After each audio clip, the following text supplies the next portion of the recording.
그럼 먼저 저희 채팅룸을 살펴보면요. 네, 현재까지 두 분의 발표 자에 대해서 질문을 해주셨는데요. 먼저 저희 송만호 선생님께서 아마도 이 질문을 확인을 하고 계셨을 텐데요. 지금 준비하고 계셨으리라 생각합니다. 질문은 뭐였냐면요. 발성에 대한 상호작용을 처음 시작할 때 교사가 학생의 발성을 따라하는 것에 대한 거부 반응이 없었나요? 참여 학생이 교사의 유관 행동에 대해 사전 이해를 하고 활동에 참여하였나요? 일반적으로 나의 말과 행동을 누군가가 그대로 따라한다면 기분이 나쁘거나 싫을 수도 있지 않을까라는 염려가 된다는 말씀도 해주셨습니다. 네, 손만 선생님 답변해 주시겠어요? 네, 질문 주셔서 감사드립니다. 일단 첫 번째 질문에 대해서 답변 드리면 첫 번째 이제 학생이 이제 거부 행동이 있었냐는 질문이셨는데 당연히 거부 행동은 있었고요. 제가 아까 얘기 드렸듯이 처음에 이제 제가 모르던 학생이었습니다. 제가 일부러 제가 알고 있던 학생에 대해서 이 교수 전략을 적용하는 것보다는 제가 모르는 학생에게 아예 처음 보는 학생을 대상으로 하는 게 더 적절하겠다 싶어서 아예 모르는 학생을 했었고, 그리고 아까도 얘기 들었듯이 다 10개월, 언어 발달 10개월 이하에 있는 학생들로 했었습니다. 그렇기 때문에 처음에는 당연히 이 학생이 제가 누군지도 모르고 뭔 사람인지도 모르기 때문에 당연히 거부 반응이 있었고, 그 첫 만남, 이 의사소통 시작하기 과정에서는 제가 처음에 이제 기다리기를 해도 반응도 없고, 얘가 뭘 해도 제가 유감 반응을 보여도 반응도 없고, 그래서 한 5분 정도, 3분 정도 두 명 다 모두 처음에는 굉장히, 저로서는 굉장히 긴 시간 동안 정적이 흘러서 연구자로서는 굉장히 다급한 마음이 많이 들었던 기억이 나고요. 제가 이걸 하면서 많이 생각이 들었던 게, 이거 페달링 하는 것 같다라는 생각을 많이 했습니다. 자전거 페달을 밟을 때 처음에 시동 걸려면 처음에 힘이 많이 들어가야지 페달이 달리잖아요. 그리고 뒤에 짐이 많이 실려 있다면 그 페달링 할 때 더 많은 힘이 들어가야 되잖아요. 그래서 그렇기 때문에 이거 페달링 하듯이 뭔가 처음 시작이 되게 이게 이 페달 한 번 돌리기가 어려운데 한 번 돌기 시작하면은 쭉 가다가 걸림돌이 나오면 또 멈춰지고, 그러다 다시 또 페달 걸려면 또 힘겹게 가게 되고, 그래서 자전거를 좀 많이 배우면 그 다음부터는 좀 순조롭게 좀 가고, 약간 그런 느낌이 들었고, 네, 그런 거, 아까 인텐시브 인터랙션에도 그 휴이트라는 사람이 그런 걸 시동 걸기라고 표현하더라고요. 그래서 저도 그런 거랑 비슷하게 느꼈습니다. 두 번째 질문에 대해 답변 드리면, 학생의 유관 행동에 대해서 사전 이해가 있었느냐고 질문을 주셨어요. 제가 학생에게 직접 물어보진 못했지만 제가 이걸 만들고 그 담임 선생님이랑 학부모님에게 자료를 드렸거든요. 제가 어떤 수업을 하는지, 그리고 제 수업을 볼 때 참고하실 자료를 드렸어요. 그리고 제가 면담을 할 때 어떠셨어요? 라고 했을 때는 처음에 이걸 보고 이게 뭔지 모르셨고 이게 뭐 하는 건지, 유감 반응이 뭔지 잘 몰랐는데 영상을 보고 수업을 보면서 이게 이거구나라고 느꼈고, 우리 아이가 이렇게 40분 동안 뭔가 의사소통을 계속 할 수 있다, 상호작용을 40분간 할 수 있다는 게 되게 두 분 다 어머니가 많이 놀랐다라는 말씀하셨고, 담임 선생님들 또한 얘가 이런 발성들이 의미가 있었구나라는 것들에 대해서 이런지 몰랐다라는 반응을 주셨어요. 그런 걸로 비춰보면 아마도 몰랐지 않았을까라고 짐작하고 있습니다. 마지막 질문이 이제 일반적으로 이제 미러링, 그러니까 학생의 행동을 제가 그대로 따라하는 미러링을 하는데 이게 학생의 기분이 나쁘거나 싫어할 수 있을 수 있다고 말씀하셨는데, 그것도 저도 동의하는 말씀이고 당연히 아이가 싫어할 수 있고, 그러기 때문에 첫 만남의 과정에서 제가 따라했을 때 이 사람 뭐 하는 거야? 라고 반응하면서 좀 거부하기 행동, 저로서는 거부하기 행동, 제가 기다려도 반응도 없고 제가 유감 반응을 보여도 다시 되돌아오는 반응이 없던 것들이 아마도 싫어서 그럴 수도 있고 몰라서 그럴 수도 있고 그런 것들이 있고, 제가 이걸 계속 공부하면서 느꼈던 거는 영화학에서 이야기하는 어떤, 제가 도리도리 짝짝꿍이라든가 누구 엄마 없네? 까꿍, 이런 것들이 다 영화에서 이제 루틴 같이 얘기하는 것들이잖아요. 그러니까 거기서도 이제 미러링이라고 표현을 하는 어떤 모방 행동이 강조되더라고요. 그리고 상담학에서 또 얘기를 해보면 상담학에서 재진술하고 환원하고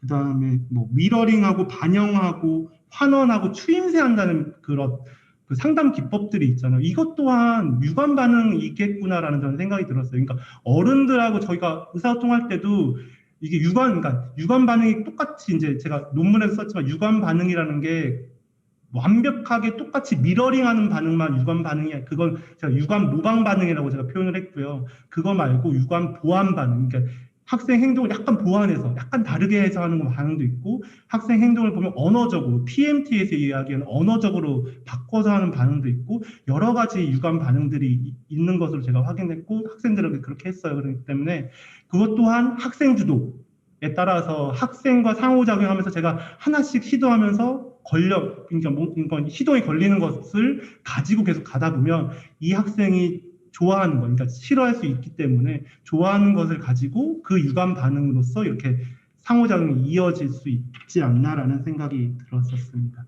네, 답변이 되었을지 잘 모르겠습니다. 네, 감사합니다. 네, 답변해 주셔서 감사합니다. 네. 의사소통은 모든 생각 그리고 행동을 표현해낼 수 있고 또 상호작용의 시작이 될 수 있는 중요한 기본권이라는 생각이 듭니다. 그런데 지체정복장애 학생 같은 경우에는 언어도 안 되고요. 또 신체도 이제 안 되기 때문에 행동으로 의사표현할 수 없는 아이들이죠. 그래서 이들의 의사소통을 이제 시도할 수 있도록 지도하는 것도 중요한데요. 일단 저는 송원 선생님께서 보여주신 그 영상에서 그 아이의 행복한 표정, 네, 시간이 지나갈수록 아이가 정말 이 상호작용과 함께 행복감을 더 많이 표현해내는 그 점이 참 인상적이었고 굉장히 마음이 흐뭇했던 장면이었습니다.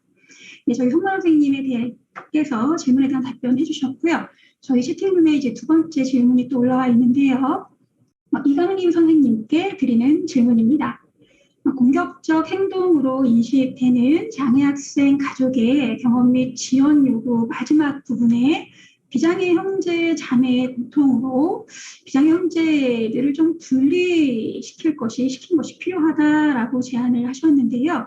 혹시 그 분리라면 가족에서의 분리를 말씀하시는 것인지, 그런 분리 시에 어떤 효과를 기대할 수 있을지, 혹시 역효과는 없을지. 왜냐하면 비장애 형제가 어리거나 하층교에 있는 학년기 학생이라면 또 분리할 때 또한 어려움도 있을 텐데 그럴 때 어려움은 없었을지, 또 분리 말고 다른 대안 방법은 없는지 굉장히 구체적으로 질문을 해주셨습니다. 저희 이강민 선생님께서 답변을 해주시면 감사하겠습니다. 제가 분리라는 표현을 썼었나요? 저희가 논의에서는 분리라는 표현을 따로 안 썼던 것 같은데 이게 앞에 내용에서 제가 뭔가 조금 설명하는 과정에서 전달이 되는데 좀 오류가 있었던 것 같습니다. 제가 이제 비장애 형제자매들의 분리는 그 아이들이 가정 내에서 본인들이 분리를 원하기 때문에 그 연구 결과에서 이제 방 안에 이제 혼자 문을 잠그고 주말에는 생활을 한다 그런 의미에서 이제 가정 내에서 아이들이 분리되어 있다라는 이제 표현을 사용한 거고요. 논의에서는 그 아이들이 미성년자이기 때문에 분리는 조금 어렵고 일단 얘기는 제가 오늘 발표 사항에서 얘기는 안 했지만 어머님이 말씀하시기에는 그 의사의 진단이 이 아이를 분리해야 된다라고 이렇게 진단이 나타났다고 합니다. 이 우울증이 해결이 되기 위해서는. 그래서 아이들이 저는 그래서 논의로 생각을 했던 게 이제 어쨌든 이제 이렇게 초등학생인지 중학교든지 고등학교든지 이제 과정별로 아이들이 느끼는 뭔가 심정이 다르고 이제 커가면서 그런 감정적인 변화들도 있잖아요. 그래서 그런 과정에서 조금 더 구체적으로 그 학생들에게 그 학년기에 맞는 적정한 지원 프로그램이 좀 구체적으로 개발이 되어야 되지 않을까라는 생각을 해보았습니다. 이상입니다. 제가 조금 혼란을 드린 것 같습니다. 설명이 전달이 잘 안 되었나 봅니다. 네, 지금 이강민 선생님께서 말씀해 주셨지만 그런 의사의 진단이 있다면 그 비장애 형제 자매들을 위해서라도 그러한 상황은 있을 수는 있지만 지금 이강민 선생님께서 이제 말씀해 주셨듯이 이제 분리보다는 좀 더 적정한 여러 가지 지원 프로그램을 제공하는 것이 더 좋지 않을까라는 의도에서 말씀을 해주셨다고 합니다.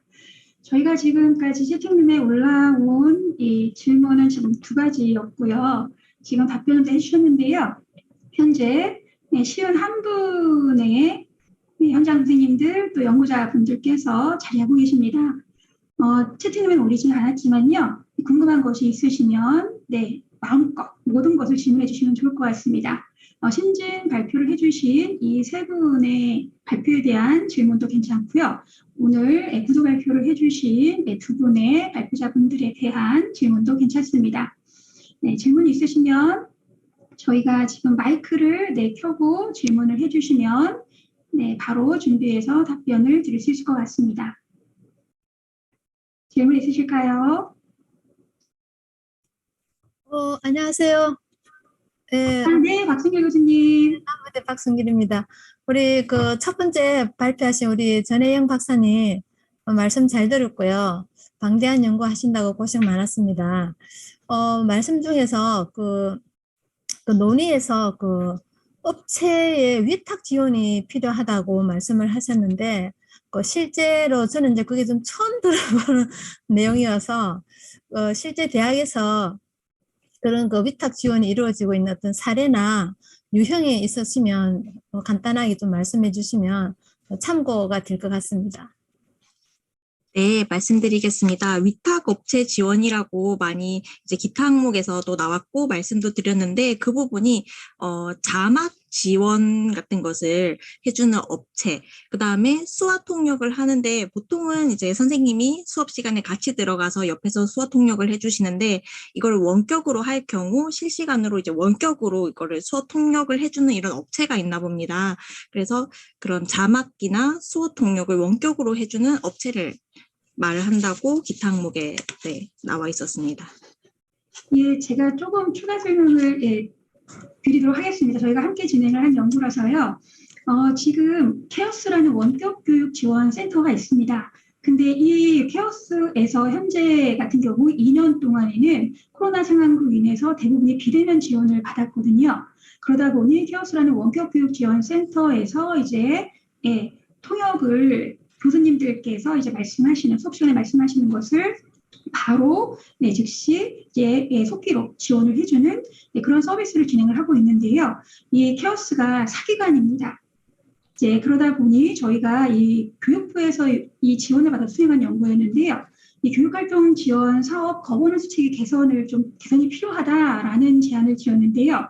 무엇이냐면 사기관이기 때문에 아무래도 좀 더 체계적으로 지원을 해주는 것이 쉽지 않을 테니 좀 더 중앙에 장애대학생 교육 지원을 위한 인력 지원 센터를 개설을 해서 전문 교육 지원 인력이라던가 일반 교육 지원 인력을 채용해서 좀 더 파견을 보내는 것이 어떠냐라는 제안을 드린 상태입니다.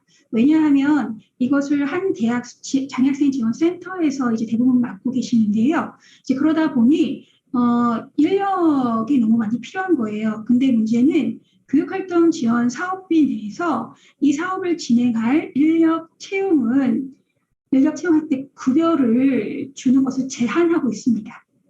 그래서 인력이 없는 상태에서 센터 내에서 결국은 거기 계신 분들이 이 사업까지 해야 되기 때문에 교육활동 지원 사업에 실은 참여율이 굉장히 낮습니다. 사업비는 제공해 주지만 그것을 또 운영하려면 굉장한 인력 지원도 필요하고 업무 가중도 되기 때문에요.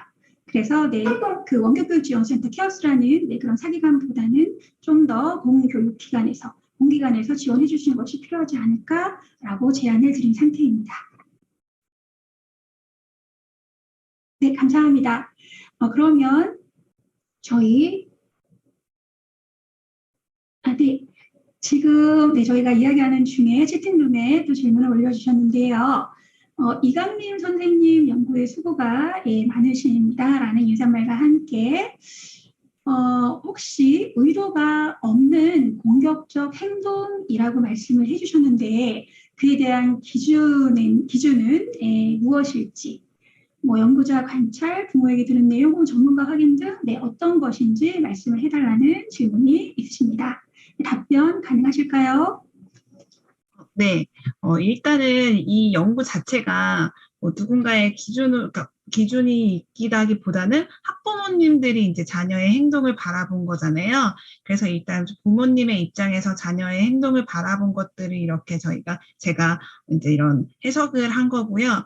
공격 행동이라는 건 사실은 뭐 누군가를 해치기 위한 거잖아요. 근데 이제 이제 부모님이 바라봤을 때는 그런 타인을 공격하려고 하는 목적이 아닌데, 이렇게 뭔가를 하다 보니까 화가 나고 이런 것들이 하다 보니까 그런 목적 없이 이런 행동들이 나왔다라고 이제 어머님들은 말씀을 하시는 기 때문에 이러한 표현을 사용하였습니다. 네, 제가 잠깐 부연 설명을 잠깐 곁들이게 되면요. 저희가 공격적 행동을 이제 표현을 할 때 저희가 처음에는 뭐 공격적 행동 장애 학생 뭐 이렇게 표현했을 때 항상 어머님들께서 강조하셨던 부분들이 무엇이냐면 공격적 행동으로 보이는, 그러니까 타인의 입장에서 봤을 때 그것이 공격적 행동으로 보이는, 공격적 행동으로 인식되는 이러한 것들을 많이 말씀을 하셨어요. 그래서 부모님들께서 많이 말씀하셨던 사항이 우리 아이가 타인을 어떤 해하기 위한, 공격하기 위한 그런 의도와 목적을 담아서 그러한 행동을 한다라고 다른 사람들, 타인들은 그렇게 생각을 하지만 내가 부모로서 우리 아이를 지켜보았을 때 물론 그러한 경우도 있겠지만 많은 경우들은 정말로 어떤 공격하기 위한 의도나 목적을 가지고 해야 하는 것이 아님에도 불구하고 그 행동의 양상으로 인해서 주변 사람들한테는 그렇게 인식되어지는, 받아들여지는 부분이 있다라는 말씀들을 굉장히 강조하면서 이렇게 말씀을 하셨습니다. 그래서 저희가 이제 연구를 진행하는 과정에서도 제목이 제가 지금 봤을 때 제목이 조금 이제 정제되어 있지 못한 부분들이 있는데 의도하고자 했던 것들은 부모님이 이 연구 자체가 부모를 중심에 둔 연구했었기 때문에 그런 부모 입장들을 좀 드러내기 위해서 의도하지 않았음에도 불구하고 타인에 의해서 그것이 공격적인 행동으로 받아들여지게 되는 부분들을 좀 이제 언급하기 위해서 그렇게 좀 표현을 했다라는 말씀을 드립니다. 네, 특별한 뭐 기준이 있거나 어디까지는 뭐 공격적인 행동으로 이고 아니고 어떤 특별한 기준을 가지고 했던 것은 아니었습니다. 네. 네, 감사합니다. 저희 이미수 교수님께서 네, 추가 말씀까지 해주셨습니다. 또 네, 질문이 있으신 분은 마이크를 켜고 네, 질문해 주시면 감사하겠습니다. 저희 지금 제가 쭉 어떤 분들이 참여하고 계신가라고 해서 살펴보니까요. 중국 동인대학교 소속의 송건 선생님께서 계시는데요. 네, 혹시 지금 네, 질문이 있으시거나 혹은 오늘 발표를 들으시고 네, 저희 국내 상황과 또 중국 상황과 비교했을 때 어떤 해주실 코멘트는 없으실지 네, 혹시 이런 말씀 부탁드려도 될까요? 자리에 지금 네, 계속해서 듣고 계신지는 잘 모르겠는데요. 송건 선생님. 네, 지금 잠시 자리를 네, 비우셨나 봅니다. 저희 그러면 네, 여기 또 계신 다른 여러 선생님들, 연구자분들 네, 오늘 저희가 구두 발표 네, 2건과 그 다음에 심진 발표자 3건이 있었는데요. 혹시 질문 또 있으시면 마이크를 켜고 질문해 주시면 감사하겠습니다. 네, 제가 하나 더 해도 될까요? 네, 그럼요. 네, 말씀해 주시면 감사하겠습니다. 정말 김낙연 교수님, 제가 질문 하나 김낙연 교수님 발표한 내용이지만은 우리 모두가 이제 고민을 해야 되는 내용인 것 같아서 저는 오늘 처음 뵙습니다. 반갑습니다. 반갑습니다. 협력 모델을 정말 제시해 주셨는데 정말 훌륭한 연구하셨습니다.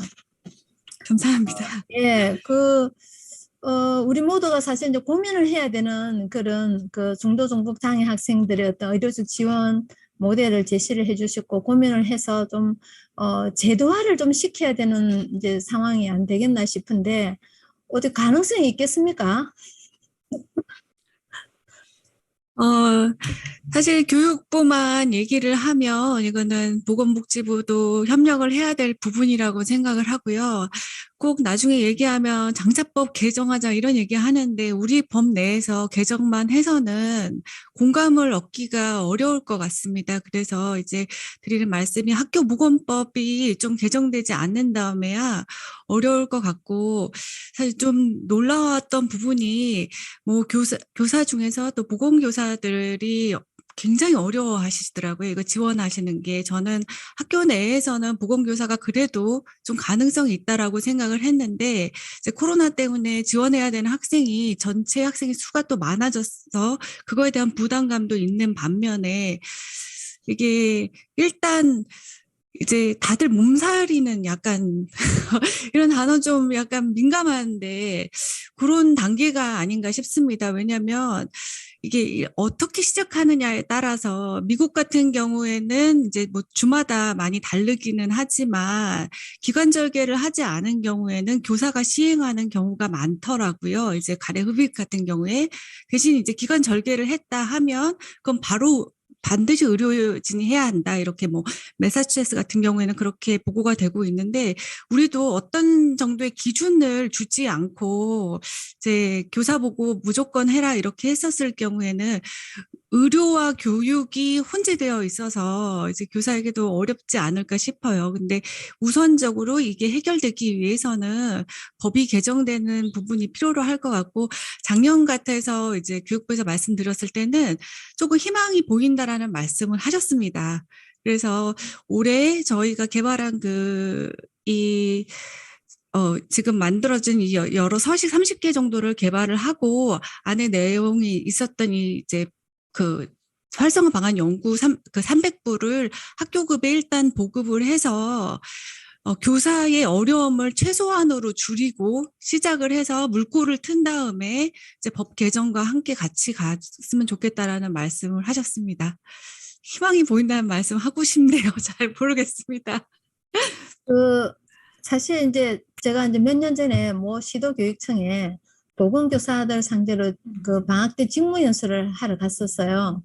갔는데 그 시도교육청이 전국에서 가장 보건교사 그 배치율이 낮았고 또 그 시기에 물론 우리는 지금 중도 중복 장애 학생들에 대해서 논의를 하고 있지만 일반 학생들한테서도 그 의료적 지원이 필요한 아이들이 꽤 많이 있어요. 특히 이제 드러나지 않는 소아당뇨, 그 당시에 몇 년 전에 굉장히 학교에 그런 학생이 많다라고 이렇게 지금 뉴스에서 막 뜨고 그랬거든요. 그래서 제가 그 보건교사들을 상대로 감히 보건교사가 이 아이들을 케어해야 된다 해가지고 집에 못 올 뻔했어요.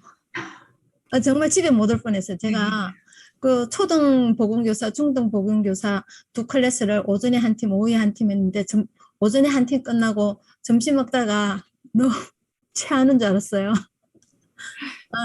왜 그걸 보건교사가 해야 되느냐. 이제 김나경 교수님 방금 말씀하신 그 맥락하고 같아요. 그러다가 위험에 빠지면 그걸 누가 책임지느냐부터 해서 근데 진짜 얼마나 점심 밥 먹으면서 들어가지고 진짜 내가 솔직한 심정으로 맞아 죽을 뻔했어. 이게 정말 어려운 거구나. 보건교사가 학교에 배치를 시킬 때는 어떤 의료적인 지원이 필요한 상황이기 때문에 배치를 시켰을 거라고 생각을 드는데 막상 지금 그런 상황에서는 이제 안 된다라고 또 교육부에서도 이 권고 상황인 거예요. 할 수 있다. 보건교사가 할 수 있다지 해야 된다라가 아니라는 것이죠. 그래서 오늘 이제 우리 김나경 교수님 발표를 들으면서 굉장히 내용적인 측면이 반가워가지고 뭔가 조금 우리 학회에서라도 좀 움직임이 있어야 되지 않을까라는 생각을 하면서 말씀을 드린 겁니다. 잘 들었습니다. 감사합니다. 저 보건교사 관련돼서 한 말씀 드리면 한 분이 저희가 진짜 보건교사 섭외하려고 굉장히 많은 노력을 했는데 다 거절하시고 한 분이 말씀하시면서 뭐라고 말씀하셨냐면 용기를 내서 참여한다고 말씀하셨어요. 그래서 FGI를 용기까지 내서 해야 될 그런 거가 아닌데 저희가 맨 마지막에 전수조사가 필요하다거나 아니면 양적조사가 필요하다라고 말씀드렸던 내용이 다른 한 분이 제가 거절하지만 이유가 내 이야기가 대표가 돼서는 안 되고 아마 전국조사를 하면 모두 참석할 텐데 내가 뭔가 FGI에서 대표로 말하면 저도 굉장히 힘들어서 제가 이런 말 했다는 거 자체도 삭제해 주세요. 막 이렇게 말씀하시더라고요. 그래서 이 정도로 민감하구나라는 생각이 들었습니다. 예, 교수님 감사합니다. 네, 감사합니다. 저희 의료적 지원은 굉장히 뜨거운 감사하고요. 정말 필요한 네, 현장인데요. 저희 한경부도 회장님께서 이 부분에 대한 연구도 많이 하셨기 때문에요. 네, 많은 말씀 해주실 수 있으실 것 같습니다. 네, 부탁드립니다. 아니, 많은 말씀을 드리려고 하는 것은 아니고, 지금 김나경 교수님이나 박승길 교수님 말씀이, 현실인 게, 2019년도에 이제 국가인권위원회에서 이제 비공개로 세미나를 했습니다. 왜냐면 공개를 하지 않은 이유도, 주제가 워낙 난감하기 때문에 그랬던 거고요. 당연히 이제 김나경 교수님과 같은 의견들을 저도 가서 이야기를 했었고, 이건 비공개이기 때문에 선생님들은 어차피 이제 뒤돌아서면 다 까먹을 나이가 됐죠. 그래서 제가 말씀드리는 것은 까먹으셔도 돼요. 실제로 그때 당시에 보건국 교사협회에서 공식 문건이 전달이 됐습니다. 그래서 할 수가 없다라는 의견이 공식 전달이 됐기 때문에 아마 개별 보건 교사들이 좀 하기 어려운 상황은 분명히 있습니다. 가장 큰 이유는 뭐 훈련이라든가 교육은 나중에 하면 되지만 기본적으로 사고에 관한 책임무성들 때문에 여기 계신 선생님들 잘 알고 계시는 것처럼 선생님들이 책임을 어디까지 가져갈 것인지가 상당히 어려운 문제고 보건교사도 다 그런 문제를 가지고 있고 제 개인적으로는 제 가족 중에서도 특수교사가 있는데 어떤 사고가 났을 때 우리 가족이 그대로 이제 책임을 졌던 그런 사례도 있었어요.